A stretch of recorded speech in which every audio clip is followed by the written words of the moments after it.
Você sabe, assim, eu sei que isso aqui é um pouco clichê que eu vou falar, mas você sabe que o mal como entidade não existe.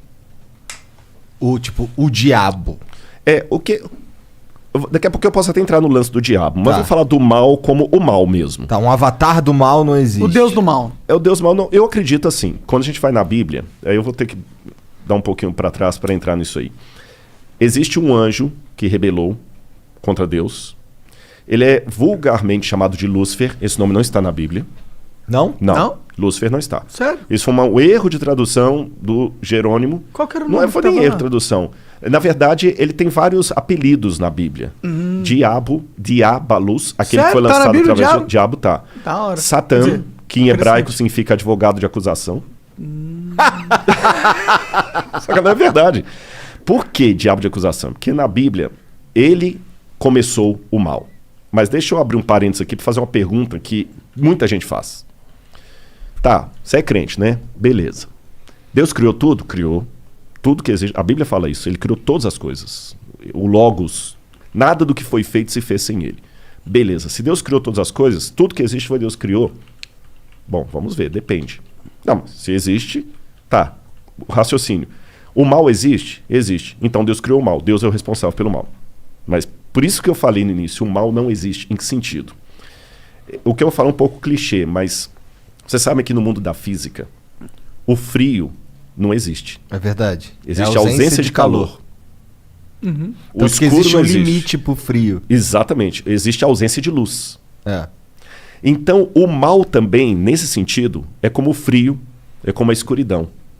Ele não existe por si mesmo. O que existe é a ausência de Deus que causa a sensação do mal. E Deus, ele é um cavalheiro. Eu sei que nem todos os teólogos concordam comigo. Tem uma teologia de Calvino, por exemplo, que acha que Deus escolheu. Se Deus escolheu você para ser salvo e ele para se ferrar, não tem o que fazer. Calvino pensava, grosso modo assim, sem querer ser panfletário, que Calvino era um brilhante teólogo, mas nem por isso eu vou concordar com tudo. Eu não penso como Calvino. Eu penso que Deus deu a liberdade. Você está entendendo? Mas mesmo assim, deixa eu raciocinar como se fosse um cara que não aceita a Bíblia. Pô, mas que sacanagem. Então tá bom, Deus deu alternativa. Mas ele fala assim, tá bom, ó, Igor, você vai me aceitar e eu vou te trazer pro céu. Se você não me aceitar, vai se lascar no inferno que eu vou te... Peraí. Então que Deus é esse? Parece aquele namorado possessivo. Sim. Ou namora comigo, ou então vou te matar. Não é assim. É porque, segundo a Bíblia, como Deus é o criador de tudo que existe, e nele há luz e treva alguma, o único que pode conceder a vida é Deus. Então, quando Deus fala desesperadamente, meus filhos, aceitem-me, porque senão vocês vão se lascar, não é como o namorado possessivo que fala com a menina assim, ou namora comigo, senão eu vou pegar um revólver e vou te matar. Não é isso. Seria mais ou menos como se a água pudesse dizer para o peixe, fique em mim, peixe, senão você vai se lascar. Quando a água fala assim, não é porque a água é possessiva. Eu estou usando uma onomatopeia aqui, né? Uhum. Não é porque a água é possessiva, não é porque a água é namorado. É porque não dá para viver fora. É porque não dá para viver fora. Então, quando Deus apela, filhos, vivam em mim, porque senão vocês vão se lascar, é porque Ele nos ama. Eu não estou aqui para pregar, não é púlpito, mas isso faz parte da minha essência. Por isso que, para mim, o menininho me cumprimentando aqui do lado, cara, não é só eu simplesmente falar assim, pô, que legal, eu sou famoso. Não. O assunto que eu falo é arqueologia. É porque se o que eu falo for verdade, eu não posso ficar calado, Igor. Você está entendendo? E aquele lance que eu falei da cruz de Cristo, os romanos crucificaram milhares de pessoas. Mas aquela crucifixão de Jesus de Nazaré foi diferente. Por quê? Vou te falar por quê. Vou contar uma historinha para você. Um rei, vou responder igual Jesus. Jesus contava uma história, quando o pessoal perguntava. Um rei, uma vez, deu uma regra no reino dele. Ninguém pode roubar. Se alguém roubar, eu vou mandar arrancar os 2 olhos. Cara, funcionou, ninguém roubava.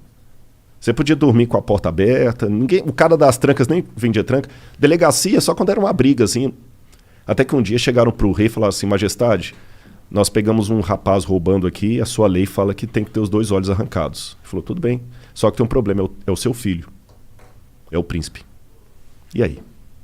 Vocês têm filhos? Tenho. Eu não tenho. O que você faria, monarca? Você é o rei. Se eu sou o rei, eu mando arrancar os olhos. E você, Igor? Bom, se eu sou o rei, se eu sou o Igor, eu ia apoiar. Não, minha filha não, irmão. Todo respeito aí. Eu perguntei de propósito. Mas se eu sou o rei... Você é o rei, Igor. E pai da sua filha ao mesmo tempo. Então, é que se eu sou o rei, eu preciso mandar arrancar os olhos, né? Você arrancaria mesmo da sua filha? Pensa nela agora. Cara, olha, se a gente quiser entrar nessa, eu forjaria a morte, eu executaria de mentira, exilaria a minha filha pra algum lugar, porque aí eu consigo manter o rei que pune quando alguém rouba e consigo salvar a vida da minha filha, só que eu não consigo manter ela perto de mim. Uhum. E teria uma coisa também. Você nunca ia poder olhar nos olhos da sua filha e falar, você tem um pai honesto. Verdade? Ah, mas por isso eu falaria. É porque o negócio do rei, de você não... É porque é um mau exemplo. Porque aí você abre a permissão, entendeu? E aí você vai ter manda se eu sou o rei, manda lá pro STF, lá no Brasil. Lá. Nem entra nisso porque eu não quero que o Flow tenha problemas. Nem eu. Bom, mas eu também não seria um rei que ia colocar roubo com perda de olho, né? Ah, funcionou. Ninguém roubava. Ah, mas funcionou porque é uma pena muito punitiva. Mas poderia ser uma pena não tanto punitiva que também funcionaria, talvez, né? Posso dar a solução bíblica para responder a pergunta dele? Por claro. quê? Esse rei falou o seguinte: palavra de rei não volta atrás. E ele tinha um dilema, porque se ele mandasse arrancar os olhos do filho, o pessoal falou assim, pô, esse cara não tem misericórdia nem do filho, quanto mais da gente. É uma mensagem bem forte. Bem forte. Se ele poupasse o filho, o pessoal também fala assim, pô, se fosse o filho da faxineira, sabe o que ele fez? Ele falou o seguinte, como rei eu não posso voltar a palavra atrás. Mas como pai que ama, eu não tenho filho, tá, Monark? O Igor vai entender, o Igor tem mais autoridade para falar isso, que ele tem uma filha, eu não tenho. Tem duas. Tem duas. Como pai, eu também não posso negar a salvação para o meu filho que errou, mas está arrependido. São 2 olhos que a lei quer, são 2 olhos que a lei terá. Podem arrancar os meus olhos e deixa o meu filho. Quando o mal surgiu no universo, o mal existia... Tem um lance em filosofia que eu não quero... Vou tentar mastigar para ficar mais fácil. Vocês ouviram o Pondé aqui, com muito mais propriedade do que eu, que chama-se metafísica. Foi a matéria mais difícil que eu estudei em filosofia. Metafísica é a doutrina do ser. Tudo que existe primeiro em potência, depois em ato. Eu não tenho filho, nem o Monark. Nossos filhos existem em potência. As suas filhas existem em ato. É potência mesmo, né, Monark? Não tem ninguém... É potência. É potência mesmo, pode ficar tranquilo. Não tem nenhuma certidão para ser reclamado, não. Nenhum DNA, não, brincadeira. Então, os nossos filhos aqui existem em potência, porque eu posso ser pai, ele também pode. As suas não existem em potência, elas existem em ato, que elas já existem.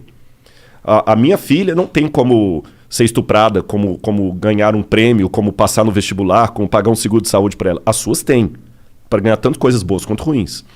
O mal, como potência, passou a existir no universo a partir do momento em que Deus não obrigou nenhum filho a ser fiel a ele. Eu criei vocês e vocês estão livres. Só que sigam as minhas leis para que tudo dê certo. E aí, com a ruptura que houve no universo cósmica, a lei de Deus foi quebrada. E a punição era que o pecado passou agora de potência a ato. Ruptura cósmica? Ruptura cósmica. Que quer dizer porque o universo estava numa harmonia que foi quebrada. Você entendeu? Não era plano de Deus que criança e leucemia estivessem na mesma frase. Não era plano de Deus. Deus não queria isso. Deus não queria a pancada que você ganhou no seu carro hoje. Deus não queria isso. Mas aconteceu. Ele sabia que ia acontecer. Aí alguém fala, pô, sacanagem, se ele sabia, por que ele deixou? Aí que vem o Lúcifer, o vulgo Lúcifer, né? Que é Lutíferos, que é um nome que vem do latim, que não está na Bíblia, como eu falei. Mas vamos chamar de Lúcifer assim mesmo. Vem o Lúcifer, que faz toda a rebelião e tudo. E a sentença agora é a morte. Aí a segunda pessoa da divindade, que é Jesus, fala assim, tudo bem. São 2 olhos que a lei quer, a lei está exigindo a morte, eu vou morrer no lugar da humanidade. Então, na crença bíblica tradicional, o fato de Cristo morrer na cruz do Calvário, que não foi apenas um carinha que rebelou contra Roma, ele morreu a morte redentora. Por isso a gente chama de Cristo Redentor. Ele morreu no lugar do pecador. Ele que não era pecador morreu. Por isso que no Antigo Testamento sacrificava um cordeiro inocente para representar o Cristo. Ele morreu. E é graças à morte dele que hoje, se algum de vocês souber uma notícia ruim de morte, eu tenho algo de esperança para falar concreta, real.